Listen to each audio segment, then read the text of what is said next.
Hello and welcome to the Seed to Harvest Summit bonus session. I'm here with my friend Steve Churchill, and he's going to just blow your minds in regards to vermicomposting, which is all things worms. And I'll let him get into that in just a few minutes. But Steve, first of all, I just want to say thank you for being willing to jump on and do a bonus session for all the people that are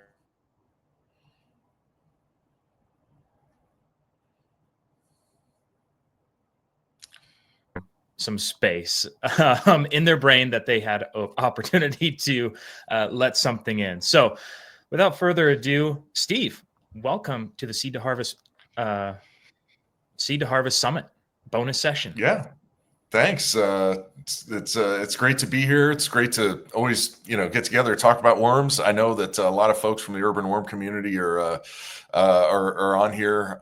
Glad that so many of you signed up. Luke, I think we've got 150, 200 people that signed up for the Seed to Harvest Summit. So I'm glad to see that and help support the cause here. So I'm just here today to talk about vermicomposting 101. This is going to be a little bit rapid fire. It might be repetitive for some of you. It might be absolutely new for some other folks. But vermicomposting, it's what my business is about. It's one of the things I do for fun, a little bit of a hobby. But it's also my business. And what I love is that we can take something that is a negative for the world, which is food waste and manure waste and other organic waste, and turn it into food for the soil. And so I love that kind of circular nature of it. I think it works really well and it has great results. So I'm just going to get right into it. And I'm going to first start by talking a little bit about myself. I'll be a little bit indulgent here, actually. Hold on just a second. Yeah, I don't have that slide, but that's okay.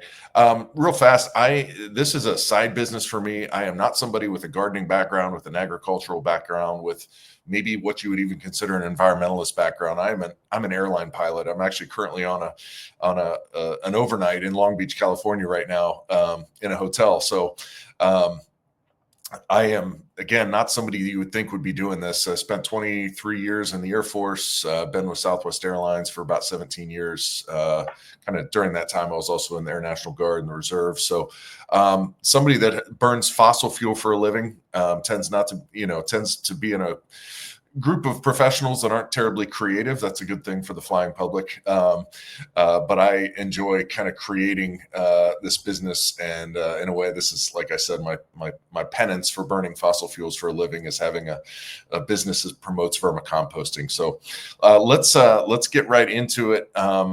And we're going to talk about the basics of vermicomposting, what the benefits are. And there's two categories of benefits. I call them input benefits and output benefits.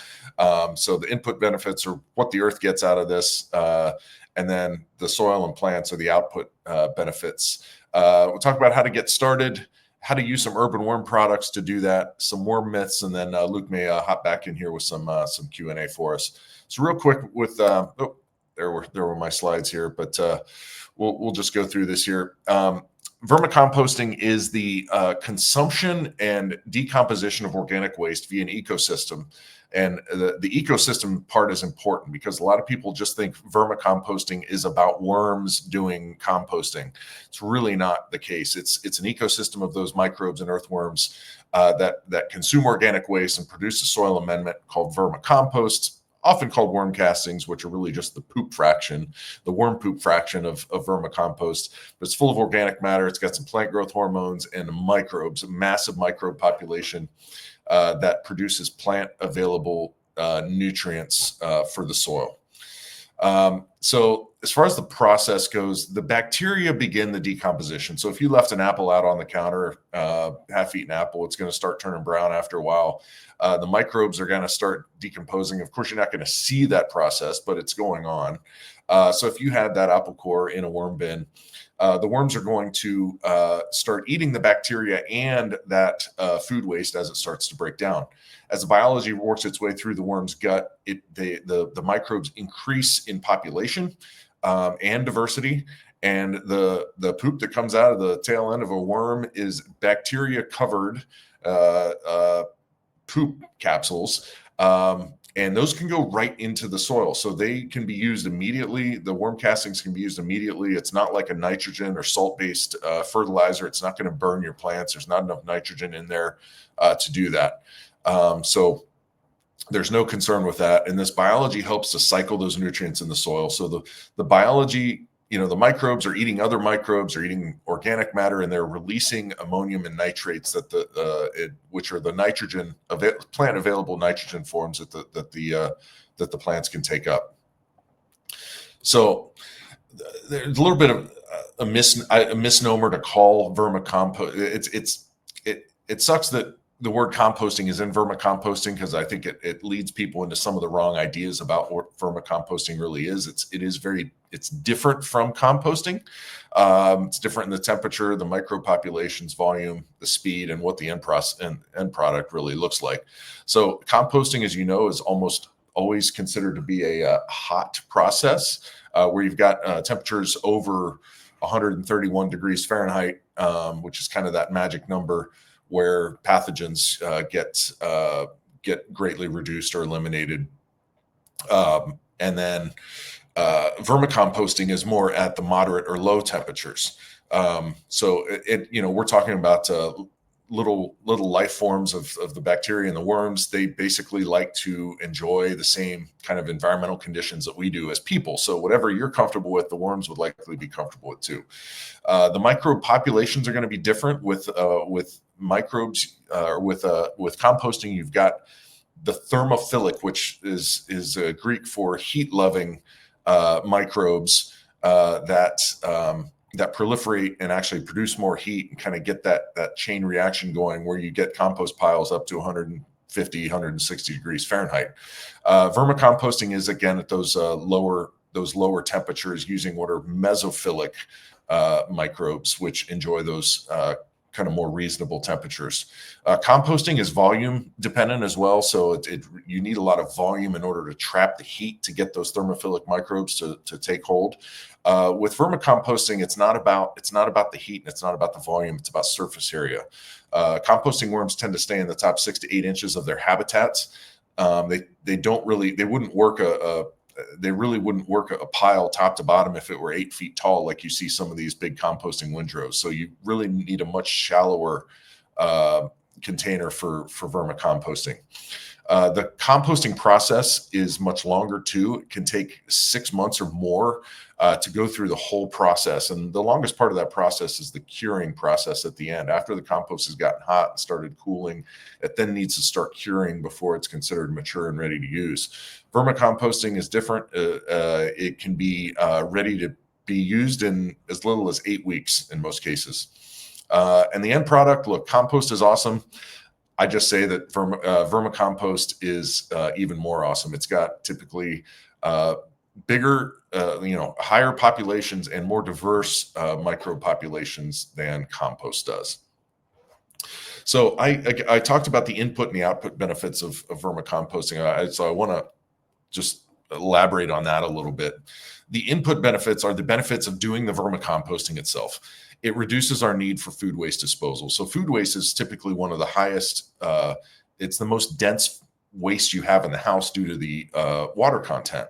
So you've got this dense, heavy waste that you can actually handle at home. Of course, you could do a lot of this with regular composting, but you reduce the need for food waste disposal. It reduces the carbon dioxide emissions that are going to come with the trucks that are hauling your food waste away. And the other thing too is by handling this stuff at home and doing vermicomposting or composting at home, you're also reducing the methane emissions that would come from that food waste if it were to rot anaerobically in landfills. And that's a huge thing. Methane is far worse than carbon dioxide when it comes to its environmental impact.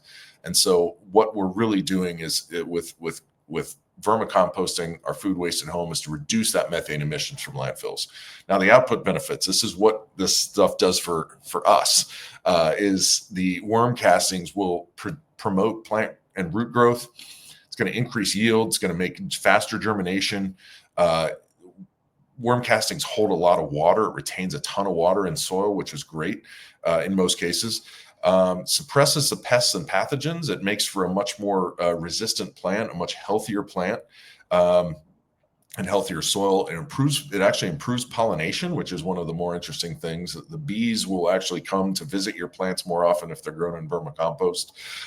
And again, just like we said before, the worm castings make the nutrients available to the plant. Makes nutrients. I'll just give an example.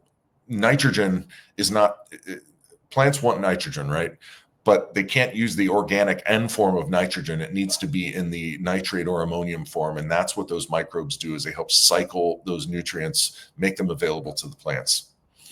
And just some visual benefits here that you can see. I'm not going to get into any academic studies or anything, although they do exist if you wanted to look them up. You've got Cornell, Ohio State, University of Hawaii, Hilo, all great universities have got a lot of research on worm castings. But you can see this is just cucumber seedlings here. You can see starting from 0, the control group, on up to 20%, what those seedlings look like. You can see the pot here on the left. You've got much better root growth going around that plant. You can tell that those roots would be extending further into the soil if this was actually in soil versus the plant. But this is just another great visual. And here's one that I actually just got this morning from a buddy of mine. It's a seed company that used vermicompost there on the left, or used worm castings there on the left, and you can see just the extension of those roots much deeper into the soil when they use worm castings versus the right-hand side when they just use their controlled potting mix. So there's 3 ways you can use worm castings. You can use it on the soil, in the soil, or on the plant. So if we talk about on the soil, we're talking about top dressing or side dressing. You want to use about a 1/2 inch to 1 inch layer of worm castings. So you're talking about 100 pounds for an 8 foot by 4 foot raised bed. For side dressing, you can use 1 to 2 cups basically along the stems or roots, the stems of the established plants. If you're mixing this into your growing medium, you've got 5 to 10%. You want it to be about 5 to 10% of what's in the soil. You saw a reference to 20% in a previous slide. What happens is if you get over 10 to 20%, you might get some added benefit, but you do reach a point of diminishing returns and also some actually negative results if you get too high in worm casting. So just because a little is good doesn't mean more is better. So you want your worm casting to be about 5 to 10% of your growing medium. And if you want to use worm castings on the plants, you do it in a liquid form using a tea or an extract. That's a whole different slideshow to talk about, but you can use it as a foliar spray or a soil drench. So those are 3 ways that you can use worm castings. If you're wanting to do this at home, this is the process. And again, I'm giving really short shrift to this here because this slide could be broken out into its own hour-long presentation. But you would first choose your worm farm, how you want to do it. It can be a commercial worm farm that we'll talk about here in a second, or it could be something as simple as a Rubbermaid tote. You would add a 6 to 8 inch layer of bedding. Now, bedding is different. Bedding is an organic waste that the worms will eventually eat, but it's carbon rich. It doesn't break down quickly. You think of things like shredded paper, shredded cardboard, peat moss. You could actually use compost for this bedding. You would then add a small amount of food waste to this 6 to 8 inch layer. Now, understand, we have not ordered worms yet. What we're trying to do is add a microbial food, in this case, food waste, something that's going to help those bacteria to flourish until we can put the worms in there. We're really trying to dirty up this bedding material, especially if you're using something that's not already a living material like compost. If you're using a shredded paper, shredded cardboard, the stuff's not necessarily going to be stale, but it needs to be colonized by microbes before the worms are going to find it to be a hospitable environment for them to live in. After that, you're going to order your worms, typically 1 to 2 pounds of a composting worm. It'd be like a red wiggler, European nightcrawler, African nightcrawler. Those are the 3 most common. For most commercial bins, you want to start with about 1 pound, 2 pounds at max.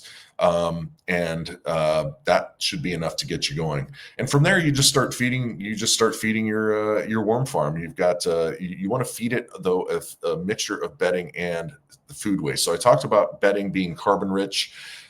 Food waste is a nitrogen rich organic waste. And so you want to do about a mixture of about a 1-to-1 ratio of bedding to food waste. And this is by volume. You could go maybe 2-to-1 bedding to food waste as well. But those are kind of good rules of thumb.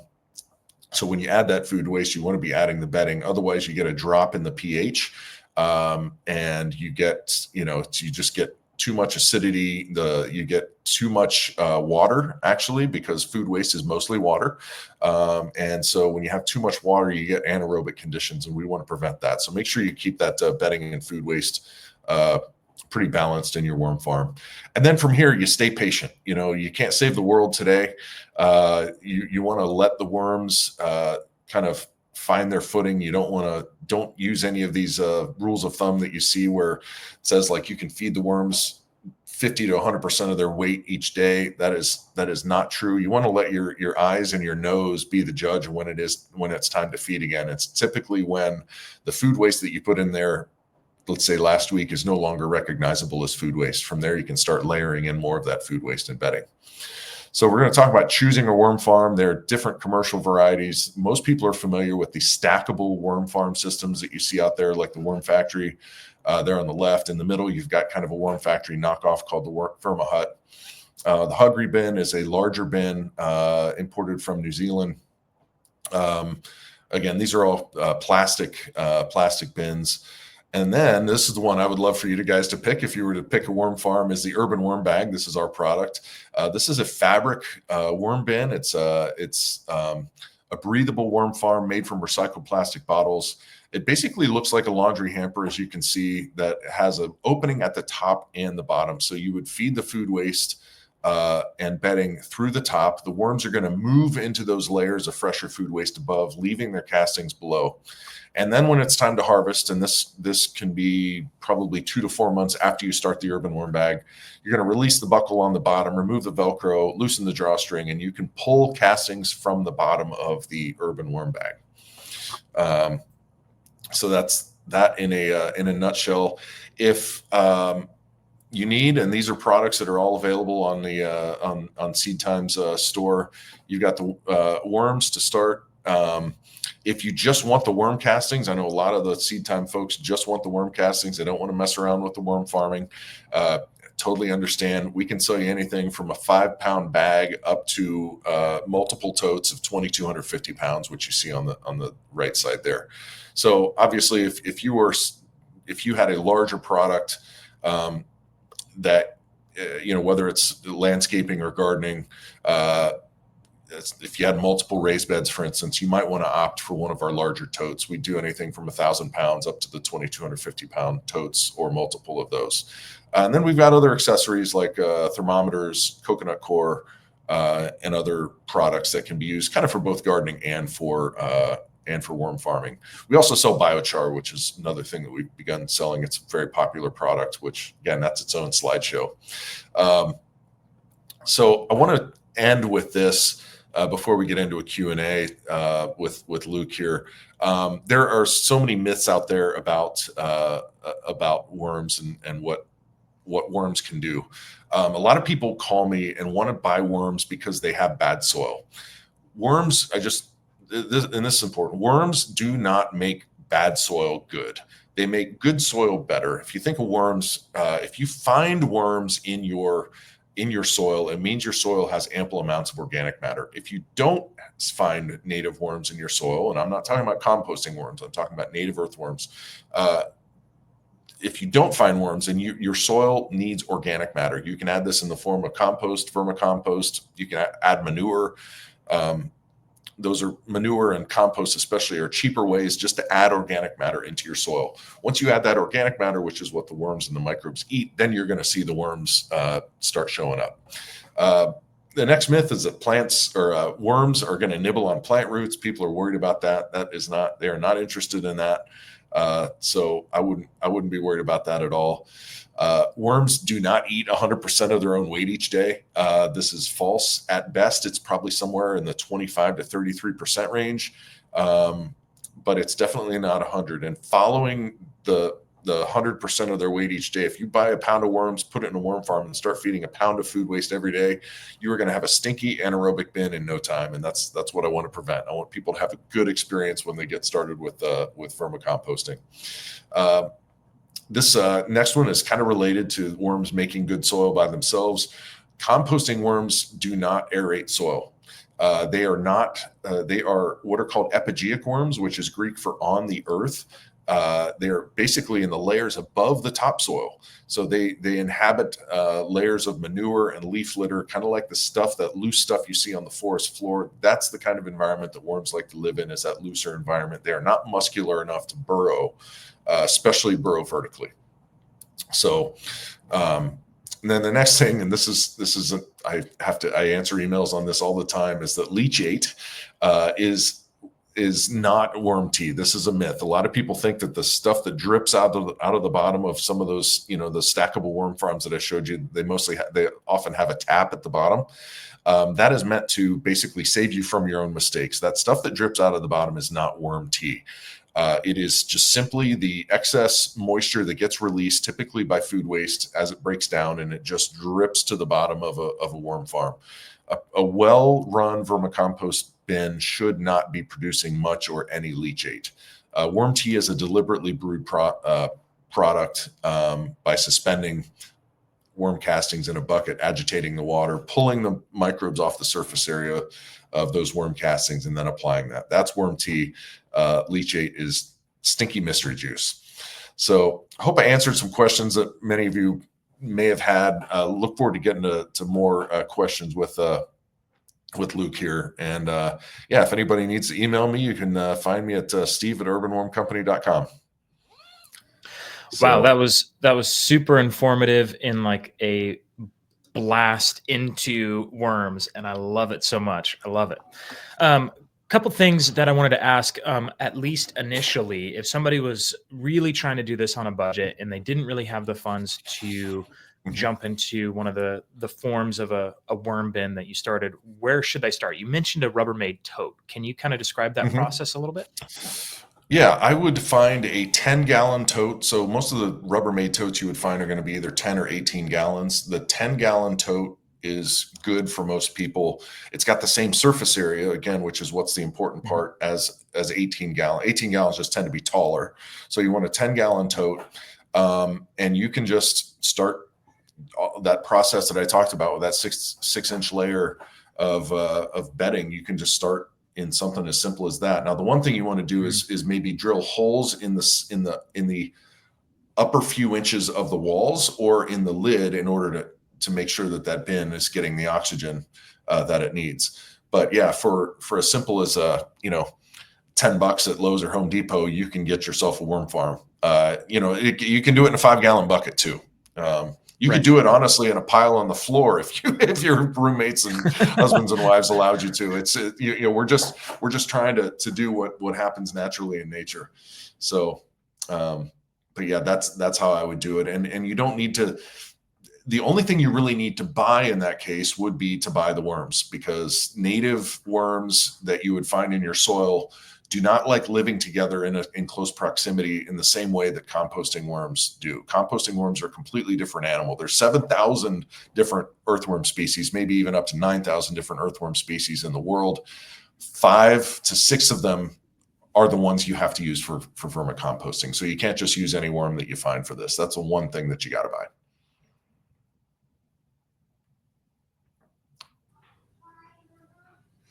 I think you paused for a minute there on my end, so I know we're having a little bit of internet technical difficulties.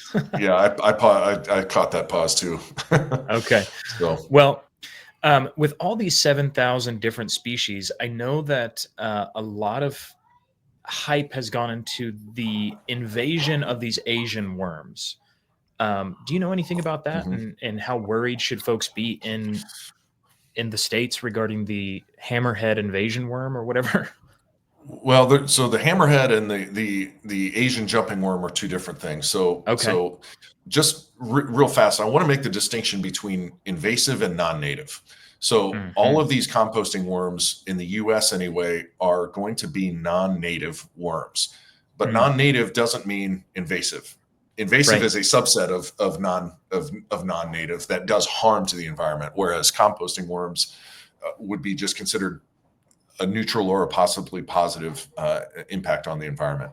The Asian jumping worms, of course, an import from Asia. You'll see these a lot in the South now, but the problem is they are also in the upper Midwest and the Northeast, and they are consuming the duff on the forest floor. Basically, the leaves that drop one year are essentially food for the trees in following years, like 2 to 3 years later. So they form a protective layer, that canopy on the forest floor.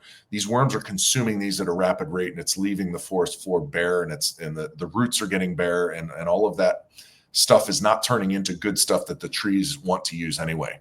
So Mm. that's one thing. The other is a form of a planarian worm, that hammerhead worm, which is pretty scary. It is a worm that will eat other worms. So if you find them in your bin, these things are nuts. I actually did a video on this for my YouTube channel. I talked about the hammerhead worm. You can cut it in two, and it's going to regrow. It's going to regrow its head, and So it's like a it's starfish. Yeah, it's yeah. I mean, you need to take these things out of wherever you see them, and you need to put them in a bag with salt and kill them. Don't just cut them in half and think that you're good. You now have two you worms. know It's pretty messed up. double the Yeah, problem. Wow, that's yeah, that's wild. yeah. That's wild. So, but what I want to do, the point, I'm glad you brought that up. The thing I want to get to with this is that composting worms are not harmful to, they are not harmful to the Mhm. environment if you release them into your garden. Now, at the same time, I would not release them into your garden because they're not burrowing worms. They're just going to become bird food. So, Mhm. I try to caution people against that. I lose a lot of business by telling people, don't buy my worms, to just dump them in your lawn or your soil. Yeah, So, yeah. Quick question for you. In regards to food source, you see a lot on the internet about what to feed, what can you feed, what shouldn't you feed, can you feed yeah. citrus, should you not feed citrus? Can you talk a little bit about the food scraps that you're putting into your worm bin? Yeah, you want to stick with non-meat, non-dairy food scraps. So if it came from a plant, you're typically good. Now, the things that are aromatic, like citrus, like some of the herbs, I use those in moderation. I think if you have a thriving worm bin with a micro population, a worm population that's thriving, you can throw that citrus in there. It's not a problem. It's even not a problem probably when you're starting your bin. It's one of those things you want to use in moderation. We typically make enough food waste that's not considered the riskier stuff. We've got the Mhm. banana peels and apple cores. We can do that all day long. So you want to use the non-meat, non-dairy food waste. I think you're fine with citrus. Honestly, I think you're fine with onion peels and whatnot, but you may have a problem if all you're doing is feeding citrus and onion peels. The worms Mhm. may not find that. The stuff often has the acids and the enzymes that, especially things like pineapple is another example.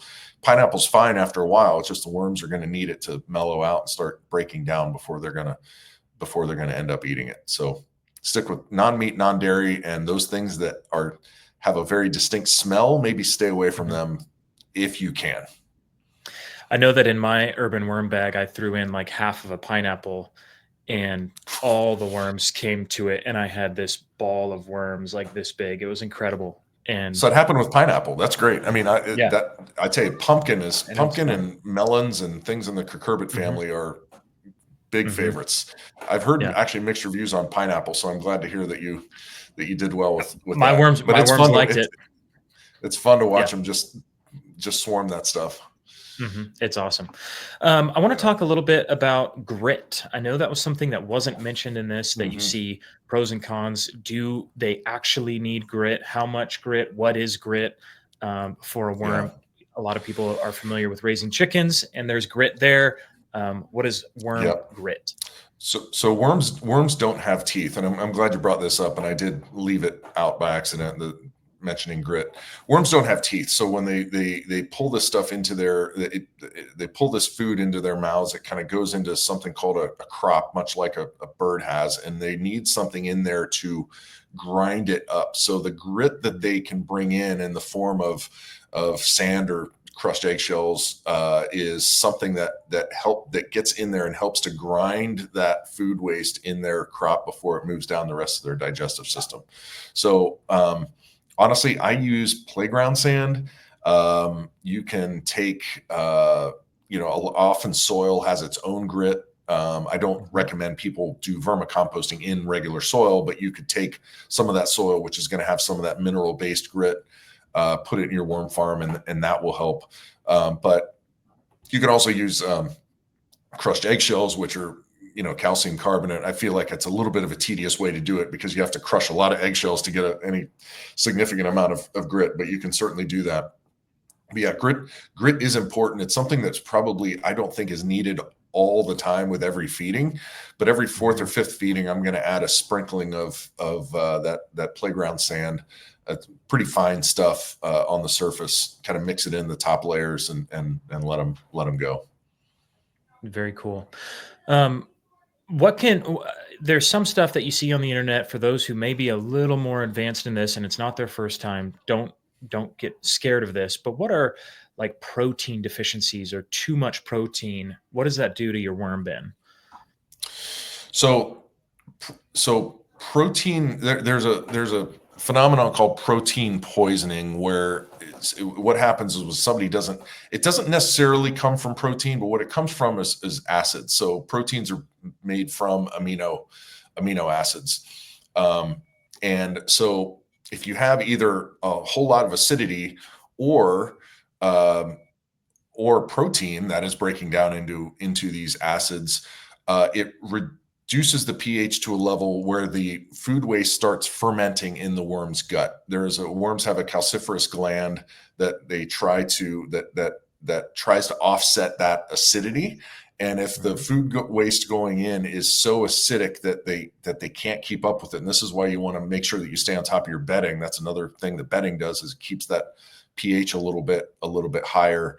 That food waste starts fermenting in the worm's gut and literally blows the worm up from the inside. They start looking like they have these bubbles. It's called string of pearls. It's like a worm will turn into like all these little bubbly looking things where it looks like a kind of a pearl necklace.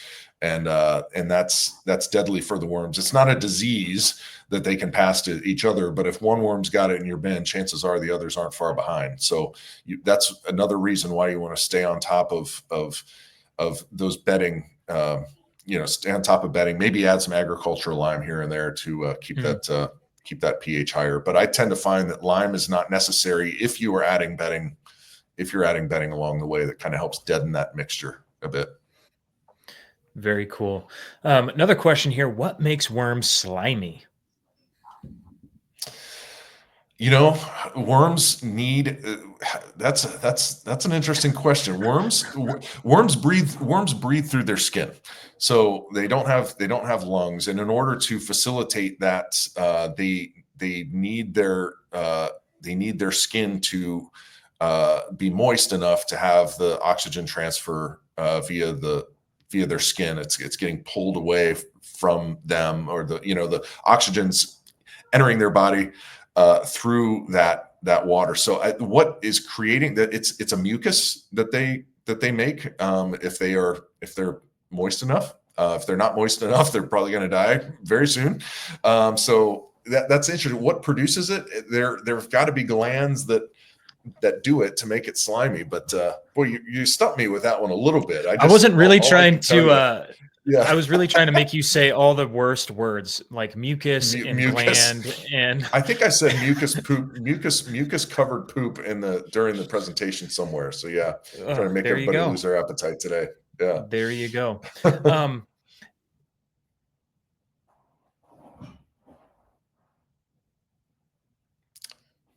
a bit of a pause.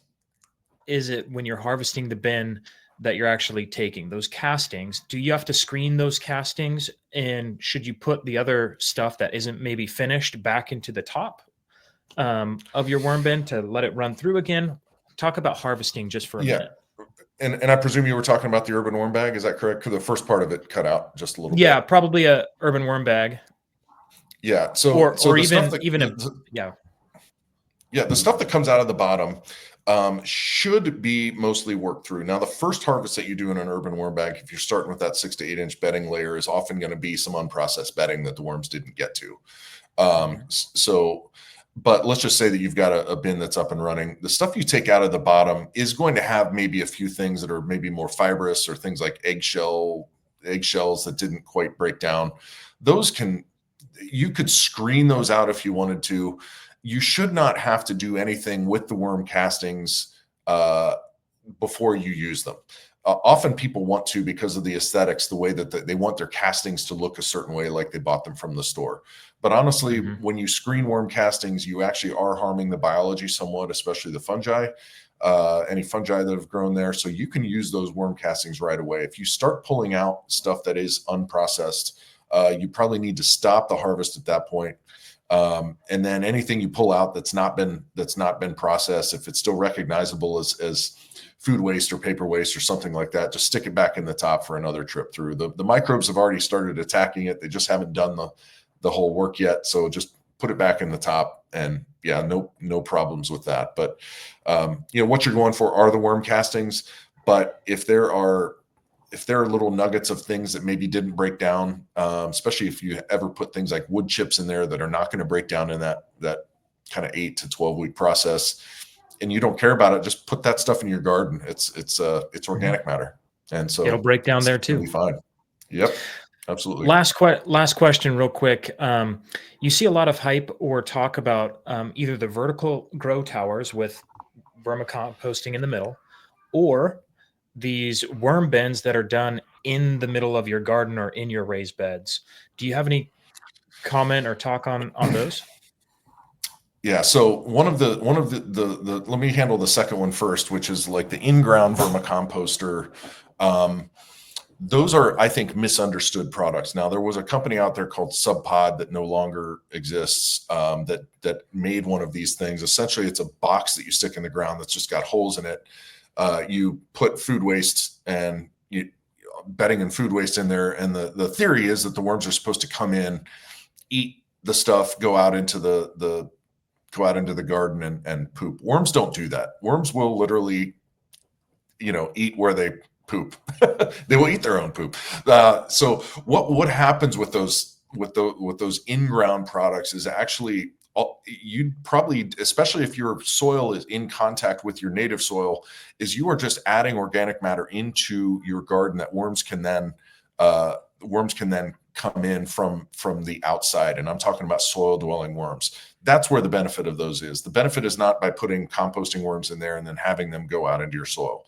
I don't think that, and it's also a waste of the surface area that you have in your soil. You're much better off just adding in organic matter and attracting those worms into your soil natively versus trying to do vermicomposting in the same place that you're doing your gardening. I just think it's like getting too cute by half. The other product, the vertical tower that you're talking about, and you can see where they've got these little cut-ins. I don't have much of an opinion on that. I've not tried that. I've not used it, but you can see where the little horizontal parts is sort of the effective surface area where you would expect the worms to kind of be. I think that they probably can work fine. It's just, I just don't have enough experience with those to really offer you an opinion on that. Very cool. Well, Steve, thank you so much for spending the time educating us on worms. I hope everyone found this valuable. And again, go to the Seedtime store and pick up a urban worm bag. Steve, thank you for the 2 worm bags that you donated for the session. I hope that people get them. I have one.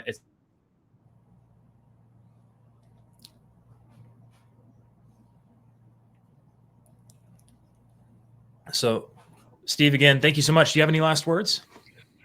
No, I appreciate everybody being here. Thanks for your interest in worms, and yeah, go get them. Love the Seedtime community. Go get some worms.